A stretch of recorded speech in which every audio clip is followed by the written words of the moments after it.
the Soar Story. So, ngayon, as I promised last time, dun sa last video natin, gagawa ako ng video. Hindi din naman siya mako-consider na video makeup tutorial kasi, to be honest, hindi po ako marunong mag-makeup. This thing that I will be doing today is just my everyday routine na ginagawa ko para maging presentable naman yung mukha ko. Lalo na kasi nag-work tayo, so this is not really yung makeup tutorial something, okay? So, the purpose of this video is to just show to you kung ano yung naging mga cosmetics na naging hiyang sa skin ko. Kasi nga, as you all know, I have psoriasis and yan, sobrang visible siya right now from my head to foot, my back. So, ngayon ipapakita ko sa inyo kung ano yung mga naging okay para sa akin. Though, sinabi ko dati na this may be okay sa akin, but sa inyo, hindi ko alam kung magiging okay siya. And also, this is not a sponsored video. This is not to advertise video, but this is just to share to you kung ano yung pwede sa akin na pwede din sa inyo. So, katatapos ko lang maligo. So, ngayon, gagawa na tayo ng everyday look with psoriasis. Well, first thing first, ang una kong ginagawa is my kilay. I am using Nishido Pro Pencil 2,000 years later. In the shade of Cocoa Brown. I don't know if makikita niyo siya. There. Nishido, ayan. So, gagawin ko ang aking kilay. And hindi din ako marunong magkilay, so gawa-gawa ko lang to.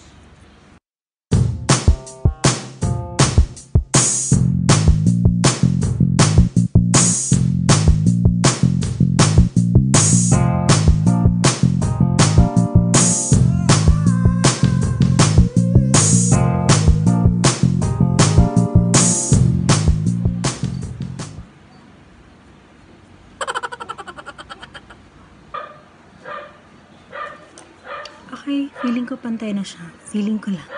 But anyway, we'll proceed. And next na ginagawa ko is naglalagay ako ng CC cream. And the CC cream na ginagamit ko is actually matagal ko na itong ginagamit kasi dito talaga na feel na gustong gusto siya ng skin ko. And mabango siya. I love it. And basta gusto ko siya. And ang ginagamit ko is Mary Kay CC Cream Complexion Corrector Cream Sunscreen SPF 15. There you go. Again, hindi po ako nag-advertise. This is not a paid video. Kasi ito lang talaga ang ginagamit ko. Actually, paubos na din siya. Matagal na to. Matagal siyang maubos kasi I'm only using a pea size of this, and I'll just have to spread it all over my face and we're good to go. So, let's see. Lalagay ko siya dito sa kamay. Ayan o. Konting-konti lang.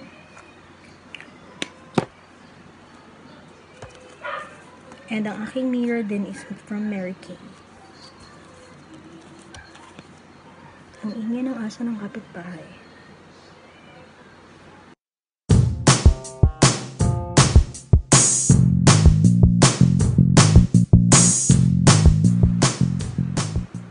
Okay, so it's been spread out. Next naman is maglalagay ako ngayon ng ano ba to? Foundation. Ba't ang tagal ko nakaisip? So, maglalagay ako ng foundation. Actually, meron akong foundation before, also from Mary Kay, pero naubos na. So, hindi pa ako nakapag-order. So, ang ginagamit ko as a replacement is this from Showell Cosmetics, Showell Makeup. This is the Blemish Balm in the shade of 04. Masyadong light lang to eh.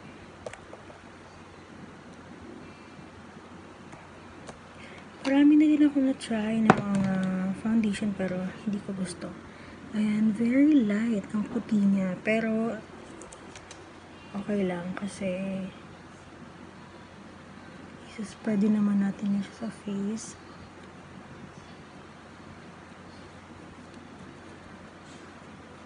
Ano? And minsan, hinahaluan ko siya ng darker kasi ayoko din naman minsan na sobrang puti. So, nag-a-add ako ng medyo dark and binigyan ako ng kapatid ko ng medyo mahal to pero laban lang kasi binigyan niya naman to, hindi ako bumili. This one, this is from H&M. All Day Liquid Foundation Flawless Finish in the shade of, ano bang shade nito? Ebony. There. In the shade of Ebony and Ivory. Ebony lang. Medyo dark siya. Maglalagay tayo ng konti. Ayan. Kung gaano ka-light yung isa kanina, ito naman siya ka-dark. You see? Kung ano yung nasa kamay ko, I mean sa face ko, ganun yung ka-dark ko ang dito. Actually, ang ginagawa ko dito is kino-cover ko yung mga psoriasis ko. Ginagawa ko siyang concealer.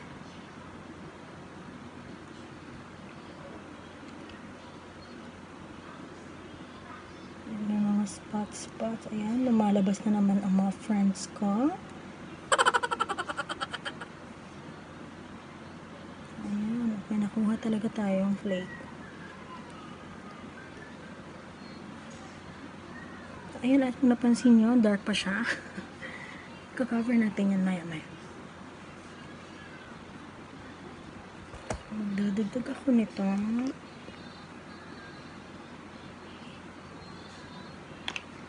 Foundation from Shower Makeup. Shower Makeup. And i-cover natin yung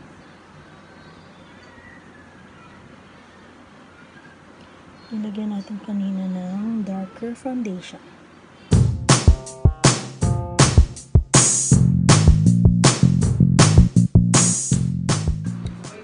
Ayan. May nangyari bang iba? Parang wala naman.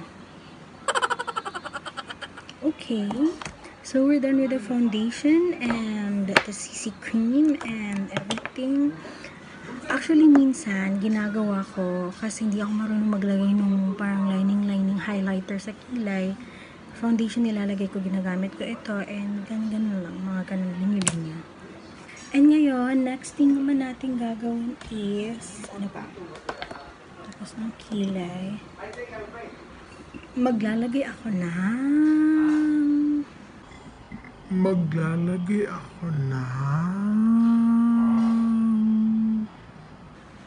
powder. Parang hindi ako sure. Pero oo, next kong ginagawa is ilalagay ko ang aking powder. Ang ginagamit ko ngayon is still from Shower Makeup. This is the powder, Oil Control, in the shade of 01. Supposedly, ang gusto kong gamitin is same shade with the foundation, pero kasi walang available, so sila lang din naman yung medyo malapit-lapit sa color, so sila na lang yung pinag-mix ko. Ito, ginagamit ko din minsan, dati is yung mineral powder ng Mary Kay, pero hindi din ako nakapag-order at ubos na din yung dati kong stocks. Though yun talaga yung ginagamit ko, yung priority ko. I've been using it for siguro mga almost a year or sober year, more than a year, I think. Kung sa mga Korean, ginagawa nila top. Sa akin hindi pwede. Kasi hindi siya effective. Lalo nang marami tayong dapat itago, kaya hindi siya effective sa akin. And ang ingay ng kapitbahay ko. Ayan.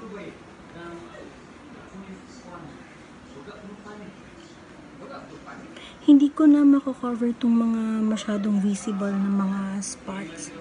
Kasi malalaki na yan siya. So, hayaan na natin. Ayan, so medyo pumuti na ako. And next is, maglalagay ako ng blush on. Actually, yung ginagamit ko, nakakahiya na may pakita ito, pero kasi ang pangit na ng lalagyan niya, pero gustong gusto ko to. This is still from Mary Kay, which is the Peach Pop. Hindi na makita. Ano nga ulit ang pangalan nito? Kasi yung maliit, this is actually a lip and cheek tint. Pero, mas bet ko siyang gamitin as anong tawag ng blush on kaysa sa lipstick. Kasi iba din yung ginagamit ko sa lips. So, tap, tap, tap.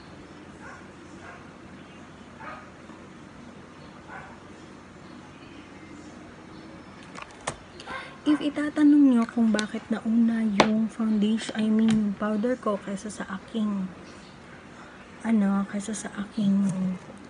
blush on, ay dahil wala lang, gusto ko lang. Kasi bet ko yung parang nagpipink-pink yung mga blush. Kasi pag ilagay ko tong powder, talagang natatabunan na yung aking mga blush. Ito, nagpa-powder din naman ako kaunti.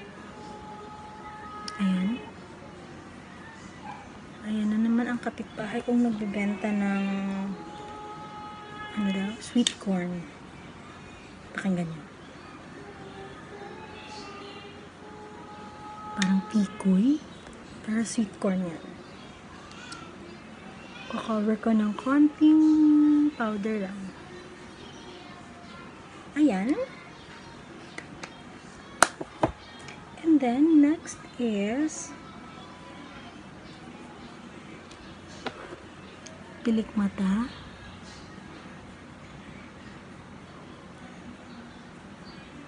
If napansin nyo, hindi ako naglalagay ng pencil sa mata kasi hindi ako marunong. That's the truth. Kaya, hayaan nyo na. Oh, by the way, itong ginagamit ko for my pilik mata is, hindi na makita yung brand, pero this is icing. Wait, kunin ko yung set niya. Papakita ko. Okay, so ito yung nasabi ko. Ito yung set, yung palette ng mascara ko. Actually, ang ganda niya. Bigay sa akin to ng pinsan ko from Dubai. This is from Icing. Ayan o. Meron siyang paganito. Meron siyang paganyan. Meron din siyang pa-mirror sa loob. Ayan. At meron siyang mga lip tints din. Mga brushes. Ang dami. And sa baba, meron din siyang ayan, mga blush-ons and powder. So, yun. Balik natin. So, hindi ako marunong maglagay nito. Though, nagtatry lang. Pero hindi talaga ako marunong. So, steady lang siya. And, maglalagay na tayo ng mascara.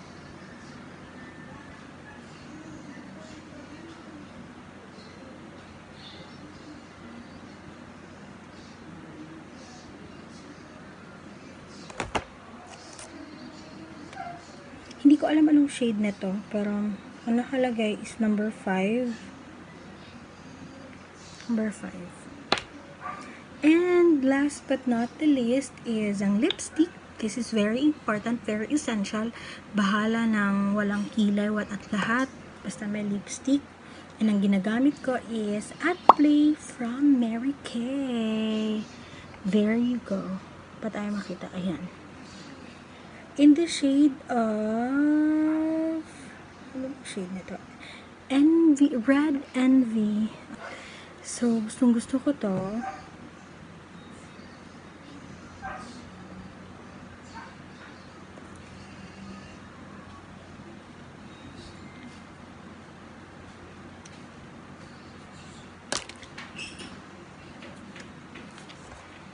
And there.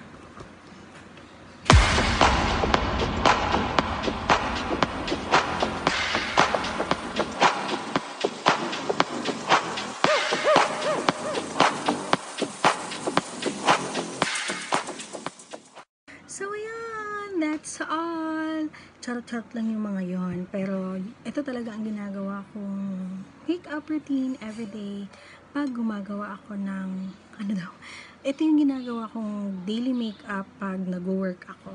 So, I hope nagustuhan nyo yung ginawa ko, yung pinakita ko, and sana maging okay din sa inyo yung mga ginamit ko, kasi para sa akin this is very effective.